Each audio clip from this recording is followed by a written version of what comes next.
Seahawks room. This is where we store most of our Seahawks memorabilia and watch the games. My husband and I have been Seahawks fans since day one. We have traveled to away games, and we definitely make it part of our life. Our 11-year-old daughter lives here with us. Her name is Cora. My students will hear me talk about her all the time. I also have a dog named Lucy, who is about 4 years old. She comes to the Zoom meetings a lot, sometimes dropping her toys in the middle of our lectures.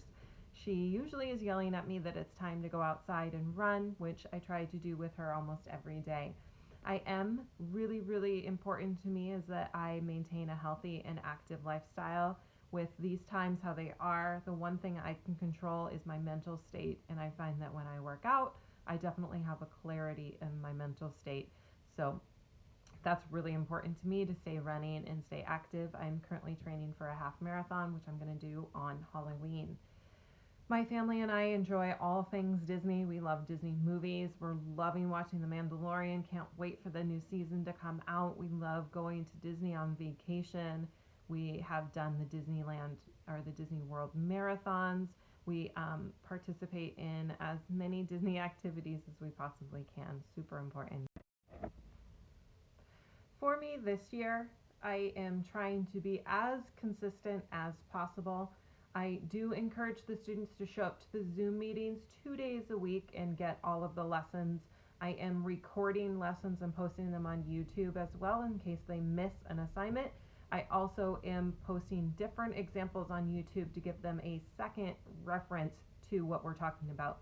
My expectation is that students spend 2 to 3 hours outside of the classroom on their math, whether that's getting help, working on homework, watching videos, all of that combined should be about 2 to 3 hours of work. I do have office hours on Wednesday morning. I'd be happy to help all students get caught up, make up quizzes, anything that they've missed during the week on those Wednesday office hours. I would also be happy to do one-on-one Zoom meetings with students when they are in need of a little extra assistance. I do encourage the parents to show up in the background of the Zoom meetings just so we can communicate appropriately with the vocab and you guys can understand and hear the expectations and help me communicate with the students.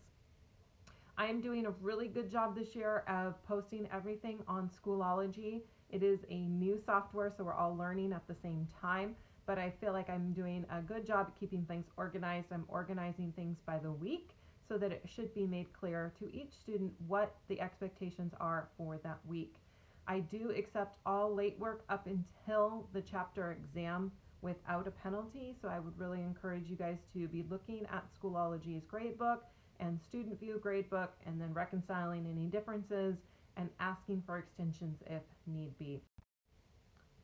So as I wrap up this afternoon, again, I just want to reaffirm with you guys how happy I am that I get to teach your students this year, even under these little bit different circumstances. I really do care about each and every student and can't wait to get to know them a little bit better. Please make sure you're communicating with me via email at any situation that comes up that I need to know about in regards to your student. I would be happy to help as much as I can.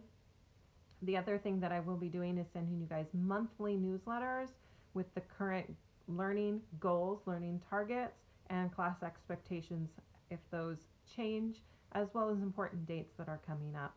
So hopefully everybody is happy and healthy and doing the best they can. And again, just please communicate with me when assistance is needed. Thank you. Have a good night.